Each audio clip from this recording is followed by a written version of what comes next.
You know you've officially made it as the neighborhood supervillain when the hate mail comes laminated, not tucked in a Ziploc, not slipped in an envelope, laminated.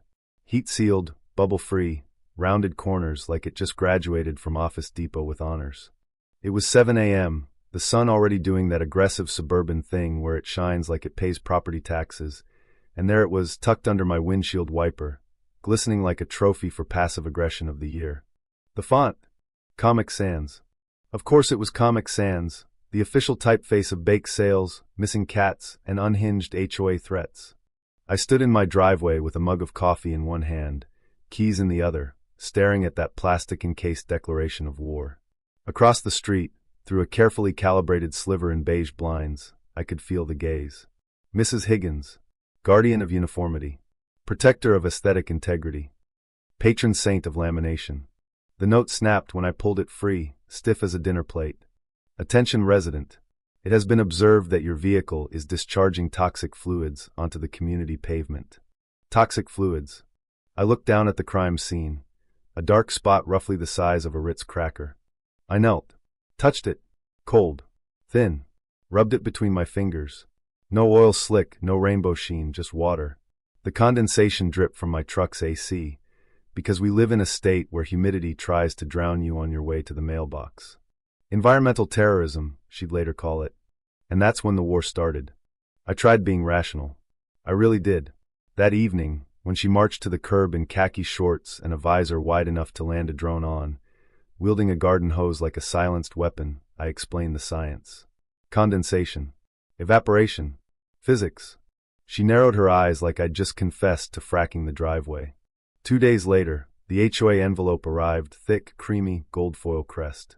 The kind of envelope you expect to open and find a wedding invitation, not a $250 fine for water. Persistent discharge of hazardous fluids. Hazardous fluids. I could feel a vein in my forehead warming up, the one reserved for cable companies and bureaucrats named Greg. I appealed. Photos. Videos. Citations from automotive websites. Calm. Logical. Denied. Because Mrs. Higgins had provided photographic evidence of a suspicious sheen. A suspicious sheen. That night, at 9:30 p.m., I caught her shining a tactical flashlight at the wet spot like she was interrogating it. "It's glowing," she whispered. "It's reflecting your flashlight," I said. "I'm calling the police." And she did. 2 cruisers rolled in like I was running a meth lab under my Ford F-150. Officer Miller, no relation, he clarified quickly, crouched down, poked the damp spot with a pen, sighed the sigh of a man who'd seen too much suburbia. "It's wet," he said. "It's water," I replied. Mrs. Higgins from 20 feet away. "It's odorless synthetic sludge." Officer Miller leaned in and whispered, "Between you and me, I know it's water, but she said environmental hazard, so I have to tell you to remediate it." Remediate it. Immediately. And that's when I found the clause. Section 14.3 of the HOA bylaws.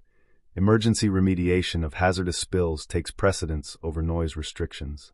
City Code? Emergency environmental hazards exempt from quiet hours.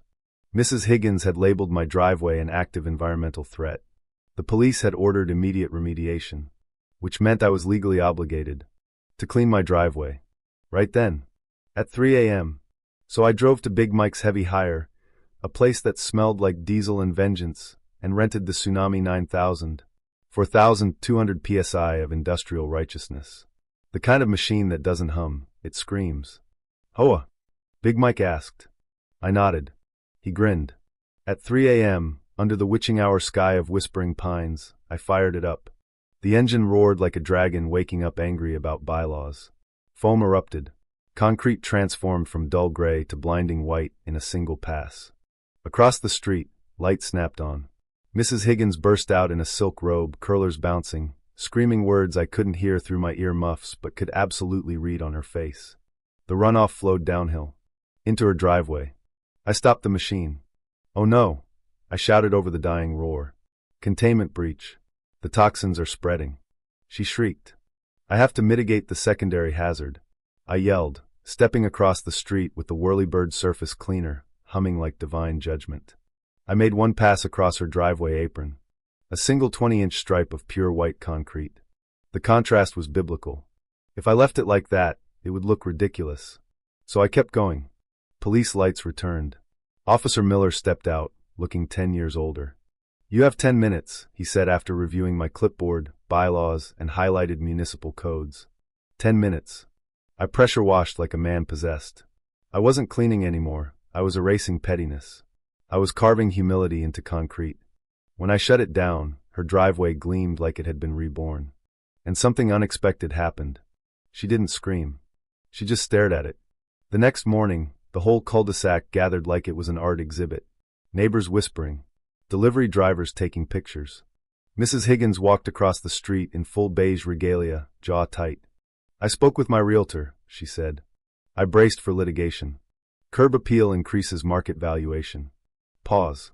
"Who is the contractor?" I almost laughed.